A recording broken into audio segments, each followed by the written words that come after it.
I'm Cosmas Shartz. That's my name in the church. My name on my birth certificate is Kenneth Shartz. I'm 66 years old. I was born in Seattle, Washington.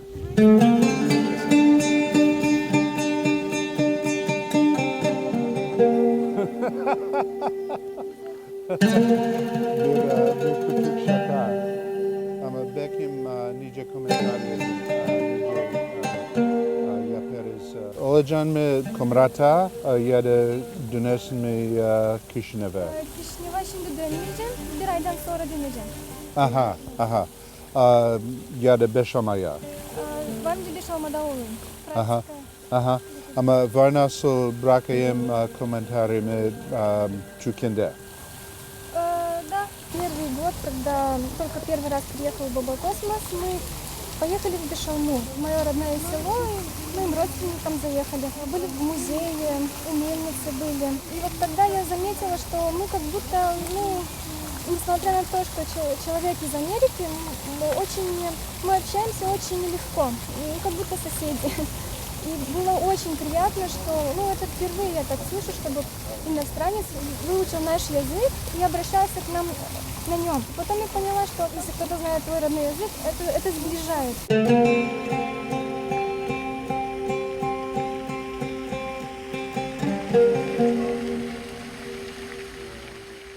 This is the first flag of Găgăuzia, and it was designed by Petri Vlach, a Găgăuz artist. Why the wolf? Oh, well, the wolf has a long ancestry among the Găgăuz people and among all the Turkic peoples. There are legends about Găgăuz and all the Turks being descended from wolves. Actually, this month, the month of October, another name for the month is the month of the wolf. There are sort of holidays that happen in this month where they date back to pre-Christian times, and people ask the wolf not to kill their sheep.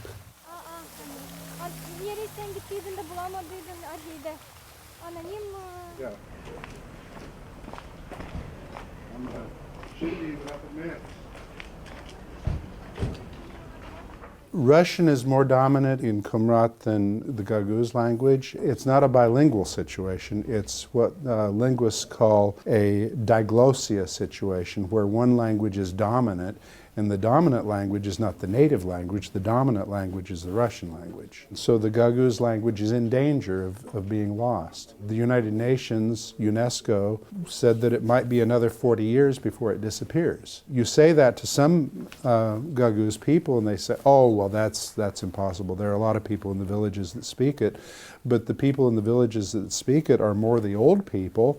And when people have gone beyond the age of having kids and they die and their kids don't speak it, then it's gone. Two people get married, they're both Găgăuz, and they say to each other, let's speak Russian at home because it will be better for the children to learn Russian as their native language than Găgăuz, because what can you do with Găgăuz? With Russian, you can go to Russia and work, but there's no jobs here. If people think of what's cool, music, for example.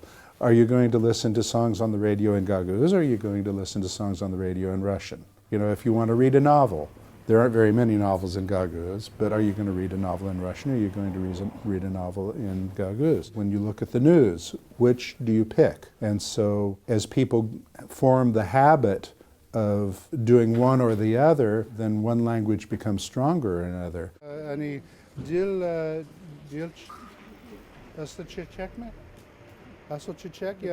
These three are new. I never saw the smaller ones. These are more expensive than those. Oh, how much? These are 40 and these are 60. Он знает очень много языков. Честь и хвала такому человеку, который владеет именно столькими языками. Иногда он мне говорит на турецком, как я должна говорить на гăgăузском. В свое время в школе нам почти не преподавали гăgăузский язык, книг не было как таковых. Это сейчас вот последнее время немножко есть литература какая-то. Много работал над собой, много учил. У него там столько этих словарей, там столько книг. Этот багаж нельзя поднимать, у него вообще очень много всего. Придете, увидите сами. Saulun. So now you need to tell me what she said. Why? I don't know. I have to taste it. There are a number of different Orthodox churches in the United States. Tell me how much? One is enough for me. One? 1.5. 1.5. There are monasteries of the Russian Patriarchy in Yes, there's United monasteries of various kinds. They realized that it was not working very smoothly for them to try to operate a church inside enemy territory during the Cold War, so they said, you're independent now. I'm not sure whether it's autonomy or autocephaly. There are technical things there that I don't quite understand. But in any case, we don't have a patriarch, we have a metropolitan. Just like the church in Moldova has a metropolitan, but the church in Moldova has a patriarch over it.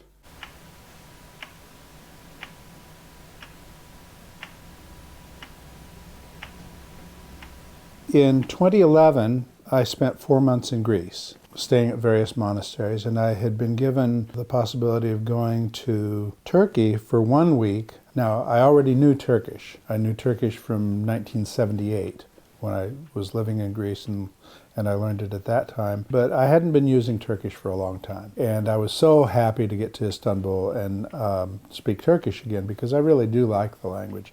So I came back to the United States, and I asked the abbot of the monastery at that time, is it all right if I study Turkish again? And he said yes. I started studying it. I bought a big, thick grammar book of the Turkish language, and I opened it up, and on page 1, there was a footnote. It said that the closest language to the Turkish of Turkey was a language called găgăuză, spoken by Orthodox Christians in the southern part of Moldova. And I said, what? Who are these people? I've never heard of these people before. And so I went to the abbot and I told him, and he said, Turks who are Orthodox Christians? How strange. We have to find out more about these people.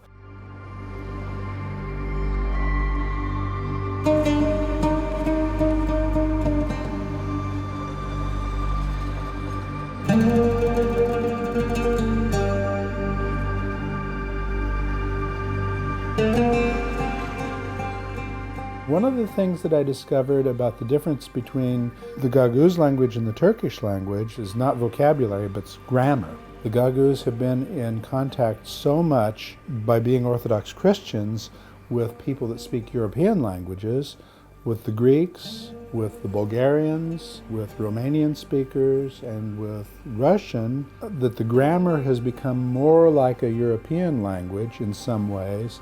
And one of the biggest differences is in the order of words, so that Turks say about găgăuză that they speak Turkish backwards, that they take all the words in the sentence and put them backwards. It's not quite true, but that's their stereotype of the găgăuză.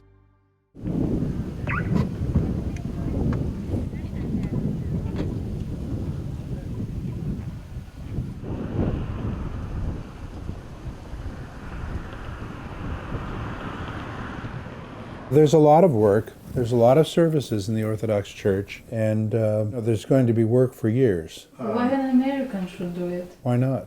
I'm working with people, so I'm not just like doing it and then saying, here it is. So I'm sharing in the work. It's not my native language, obviously, but what I bring to the process is a lot of experience as a translator.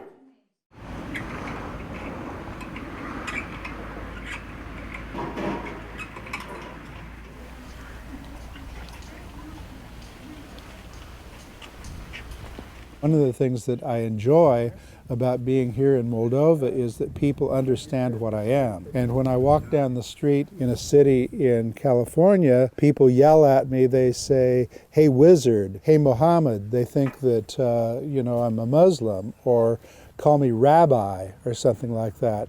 People in Găgăuza perceive me as an Orthodox monk first, and as a foreigner second. So it's not like I'm somebody from another country and they don't understand how to deal with me.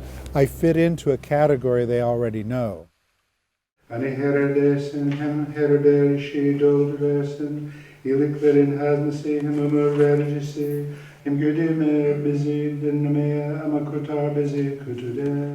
I don't think there's ever going to come a time, and there should not come a time, when a particular church within Găgăuzia has all of its services only in găgăuză, because this is not an area where everybody is găgăuză. And even in a village, for example, which is mostly găgăuză, you'll have some Ukrainians, you'll have some Moldovans, you'll have some Bulgarians, and the important thing is the church to be there for everybody. And it's a very common thing in the Orthodox Church to have a policy that an old priest of mine, my Greek Orthodox priest from California, called flexible bilingualism. I think the result of our work is to make as many of the services as possible available in full, but the priest at each church will decide how much of each service to use any particular day.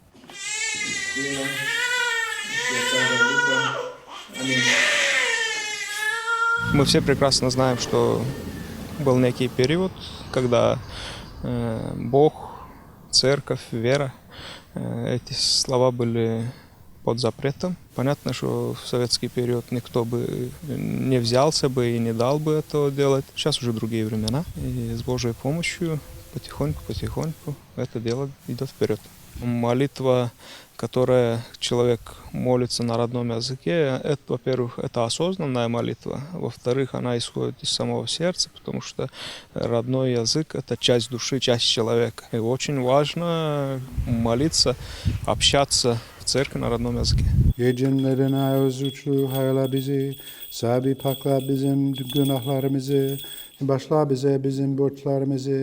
Nice biz de başlarız bize borçlu olanlara, hem güdeme bizi denmeye ama kurtar bizi kötüden.